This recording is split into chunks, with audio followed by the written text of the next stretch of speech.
Assalamualaikum warahmatullahi wabarakatuh. Rahayu, Sagung Dumadi. Kembali lagi di channel Babat Nusantara. Pada video kali ini akan menceritakan Pelangi di Atas Gelagah Wangi, drama cinta di senja kala Majapahit. Bagian keempat.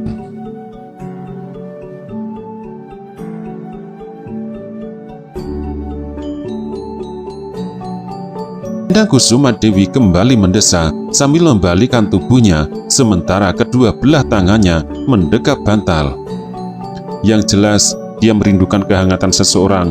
Aku dapat melihat pancaran matanya, kadang kala sayu seperti seorang pria yang kesepian. Lalu bagaimana denganku sendiri? Lagi-lagi gadis itu membalikkan tubuhnya. Dia terlihat kesal, bukan kesal kepada siapa-siapa, melainkan kesal kepada dirinya sendiri. Bagaimana dengan diriku sendiri? Bagaimana Kusuma Dewi ini? Apakah aku jatuh cinta padanya?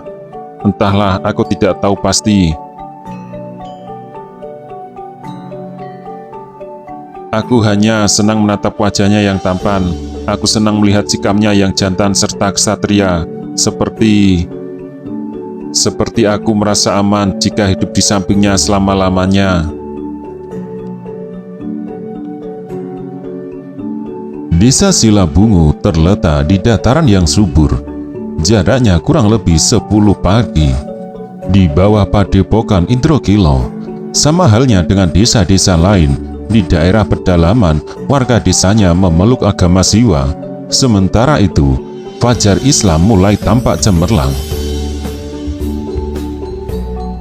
Suara adzan berkumandang hampir di seluruh pesisir Pulau Jawa di bagian timur. Cahaya Islam mewarnai kehidupan kaum nelayan dan para pedagang pantai. Agama baru yang semula hanya dianut oleh orang-orang Cina dan Arab, sekarang mulai menarik perhatian kaum pribumi. Namun begitulah, mereka masih sangat sedikit. Hanya 1-2 orang pemeluk kepercayaan baru itu yang berani membawanya dalam tata kehidupan masyarakat pedesaan di pedalaman. Salah seorang di antaranya bernama Naradipa. Dia tinggal di desa Silabungu bersama anak istrinya. Naradipa dengan keyakinannya yang baru pada akhirnya membuat resah warga Silabungu. Sebagian orang dapat menerimanya, sementara yang lain tidak. Suatu malam Naradipa memanggil istrinya dan mereka bercakap-cakap di ruangan tengah. Mereka baru saja selesai mengerjakan sholat maghrib. Kita tidak perlu takut, tidak perlu khawatir. Kita berani karena benar, kita di jalan Allah. Di Silabungu, kita tidak mengganggu siapa-siapa.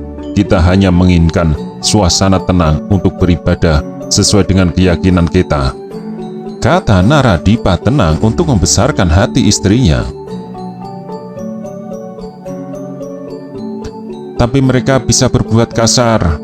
Mereka siapa? Kalpika, Mudra, dan teman-temannya. Sepertinya mereka membenci kita. Mereka selalu membuat gara-gara. Biarkan saja. Tidak semua warga desa Silabungu sependapat dengan orang-orang itu. Sebagai Muslim, kita cinta pada perdamaian, tapi kita lebih cinta pada kebenaran. Kitab suci Al-Quran adalah pegangan hidup kita sampai akhir hayat nanti, dan kita tidak boleh kehilangan kiblat. Kita harus tetap teguh. Kita tidak boleh menjadi rapuh hanya karena orang-orang seperti Mundra atau Kalpika. Suasana hening sejenak. Terdengar serangga malam bernyanyi di luar pondok. Mariam, istri Naradipa, tampak belum bisa menghapus kecemasan di hatinya. Bagaimana kalau mereka nekat bertindak keras? Tanya wanita Muslim lugu itu kepada suaminya. Kita akan menjawab sikap mereka sesuai dengan ajaran Islam, sesuai dengan keyakinan kita sekarang. Jawab sang suami dengan tegas.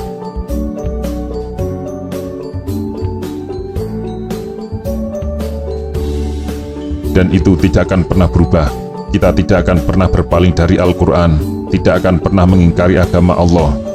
Sambil membelai pundak istrinya, Naradipa menutup percakapan dengan tenang. Sudahlah, tenang saja. Kita akan mendapat kebahagiaan dunia dan akhirat apabila kita tetap tabah, tawakal, serta takwa.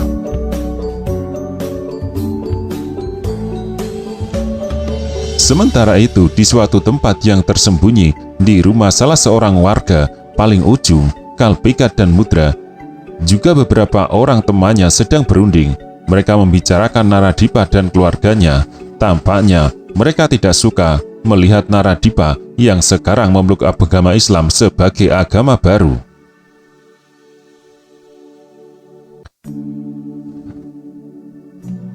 Dan mereka karena sifat iri serta dengkinya berusaha menghalang-halangi, mengganggu, berbuat ulah agar Naradipa beserta keluarganya tidak bisa beribadah dengan tenang maupun aman.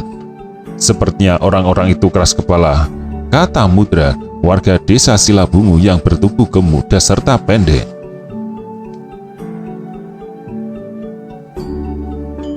Tampaknya dia laki-laki yang kasar dan berangasan.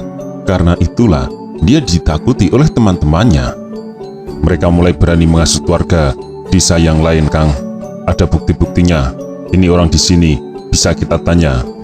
Kalpika yang bertubuh kurus jangkung menoleh ke arah orang warga desa yang duduk di sebelahnya. Benar Kang, Naradipa mulai berani menghasut. Benar, dia mengatakan tidak lagi membaca kitab Purna, Upanishad ataupun Tantra, karena dia sudah mempunyai Al-Quran. Jawab warga desa itu tanpa ragu-ragu. Sekarang, Naradipa dan keluarganya tidak mau lagi membakar dupa ataupun menyembah di kaki siwa. Seorang warga desa yang lain menambahkan penjelasannya dan membuat suasana menjadi agak panas. Mudra lalu berdiri. Ayo kita temui dia. Aku mau dengar sendiri dari mulutnya. Apa benar-benar dia meyakini agama baru itu? Selesai berkata, Mudra langsung melangkah keluar pondok dan diikuti yang lain. Ketika itu Naradipa dan istrinya Mariam baru saja selesai mengerjakan sholat isya. Naradipa berbaring di samping dua anak lelakinya yang sudah terlelap. Istrinya datang tergopoh-gopoh. Kang, mereka datang lagi Kang. Mereka membawa teman-temannya sekarang, kata wanita lugu itu setengah berbisik. Siapa yang datang? Tanya Naradipa sambil duduk di tepi ranjang. Mudra dan Kalpika, mereka membawa beberapa orang. Tenang saja, tidak akan terjadi apa-apa. Aku takut Kang, aku takut terjadi sesuatu.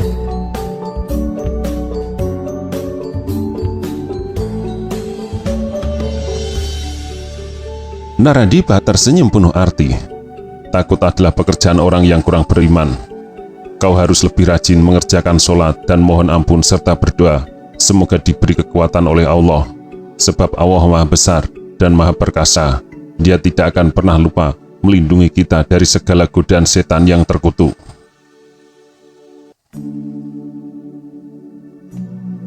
Mau kemana Kang? Kamu di sini saja.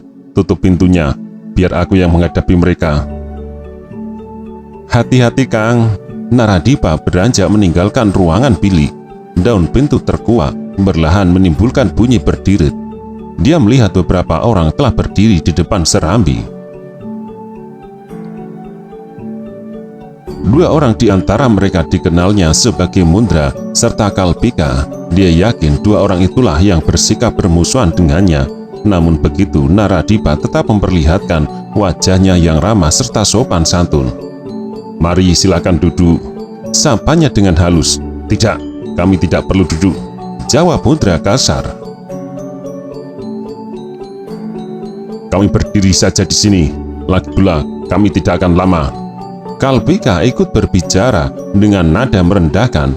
Naradipa tetap berusaha untuk tenang. Baiklah, ada persoalan apa? Hei Naradipa, Mudra berkata-kata dengan suara lantang sambil berkaca pinggang. Kamu jangan sok jago di Silabungu.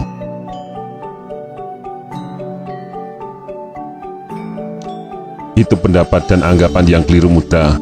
Aku sama sekali tidak pernah merasa jago.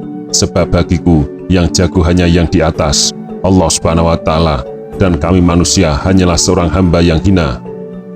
Kamu sok berani, teriak Kalpika dengan kasar sambil menuding ke wajah Naradipa. Itu juga anggapan yang tidak benar, jawab Naradipa sambil melemparkan senyum tipisnya. Kami orang muslim tidak boleh berjiwa sok-sokan. Kami harus jujur pada diri sendiri, pada orang lain, dan pada Allah satu-satunya yang kami sembah. Memang sebenarnya kami tidak pernah takut kecuali pada Allah. Baik Mudra maupun Kalpika tidak segera menanggapi pertanyaan Naradipa. Mudra menatap tajam ke arah laki-laki di depannya, seolah-olah dia ingin melanjanginya, ingin melihat isi hatinya. Begitu keyakinan yang baru itu? Benar Mudra, sebagai orang muslim, kami hanya percaya dan beriman kepada Allah, dan kami hanya melakukan suatu pekerjaan sesuai dengan tuntunan kitab suci Al-Quran, kitab pegangan hidup kami, pedoman hidup kami di dunia dan di akhirat. Jawab Naradipa berusaha memberikan penjelasan sedikit mengenai keyakinannya yang baru.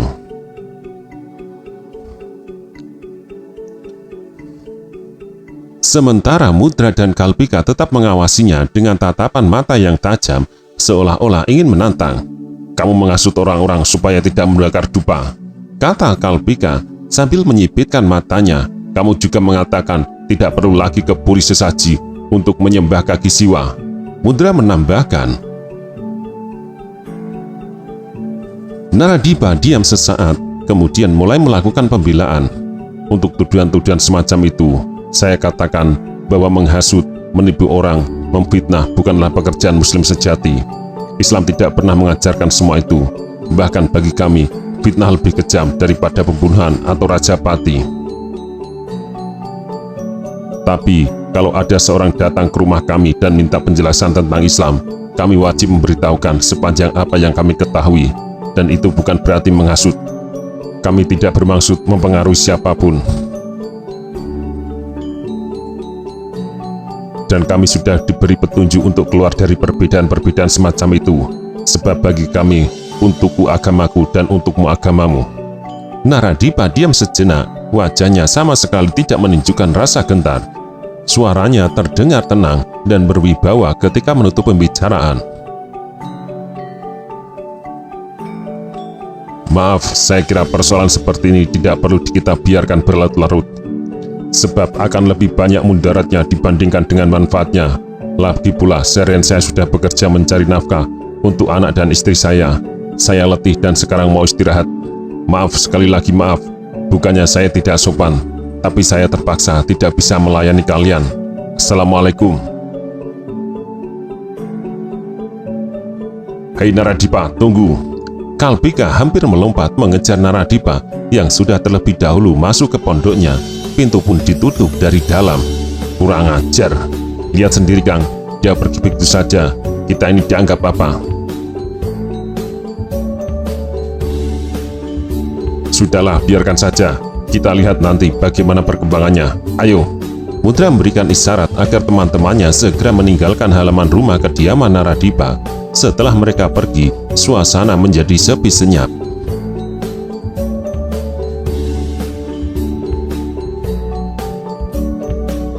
Naradipa sudah kembali masuk ke ruangan bilik. Dia melihat istrinya terbaring dengan wajah cemas di samping dua anak laki-lakinya yang telah tertidur pulas. Bagaimana Kang? Tidak ada apa-apa, mereka sudah pergi. Kudengar mereka marah-marah, apa saja yang mereka katakan?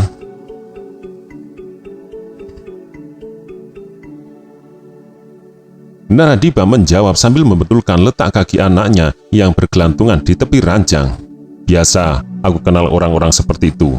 Hati mereka masih ditutupi kegelapan, sehingga yang muncul hanyalah sifat iri dan dengki. Mereka belum bisa membedakan mana yang hak dan mana yang batil.